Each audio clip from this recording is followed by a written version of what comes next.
Welcome to my channel. In this video, I'll be showing you how to purchase index funds and ETFs on Vanguard. The process is straightforward and can be done in 4 different ways. And at the end of the video, I'll show you the quickest way to top up your existing investment. So let's get started. This video is designed for new investors who are just starting their investment journey and want to get familiar with the Vanguard platform. If you're watching this video, I assume that you have already set up a Vanguard account.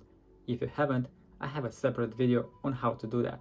So be sure to check that first. Now let's dive into the 4 methods of buying index funds and ETFs on Vanguard. I'll start with the easiest and the most used one. From the dashboard, go to Invest Now button on the left hand side. Here you have 2 options to choose from, the next available price and live price option. The next available price is free of charge, but you have to wait for the next trade point, which typically take place twice a day, and the price at trade point might slightly be different due to market volatility. The live price option, you have to pay £5.50 and your order is immediately executed at the current market price. I recommend using the next available price. This is an investing platform and you should invest as much as possible, not paying for unnecessary fees. You should use the live price option only when you want to buy or sell a large number of stocks. Let's go with the next available price and press continue. Click add more investments. Here you have to choose which ETF or index fund you want to invest in. In today's video, I'll use as an example VWRL, which is an ETF that tracks an index fund. I'll explain the difference between an index fund and an ETF in a separate video. I'll go with a single payment of £500. On this page, click payment method and choose between a debit card or cash available on the account. If you choose a debit card, provide your card details and select I have read the key investor information document and press continue.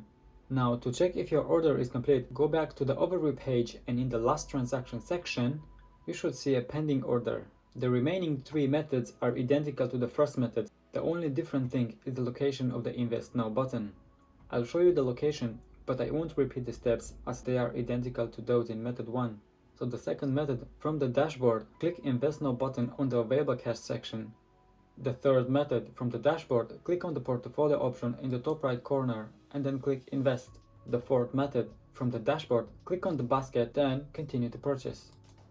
Now I'll show you the quickest way to top up your existing investment. From the dashboard, go to investments and select which investment you want to top up. Let's say I want to top up S&P 500. Click on the 3 dots on the right side and choose top up. Again, next available price. Enter the amount you want to invest, but make sure it's more than the current price per unit. I'll go with £500 and click next. Then select the payment method and confirm that you have read the key investor information document before proceeding. And that's the quickest way to top up your existing investments. I hope you find value in this video. If so, hit the like button and also consider subscribing to my channel. My name is Michael, thank you for watching and I'll see you in the next one. Peace.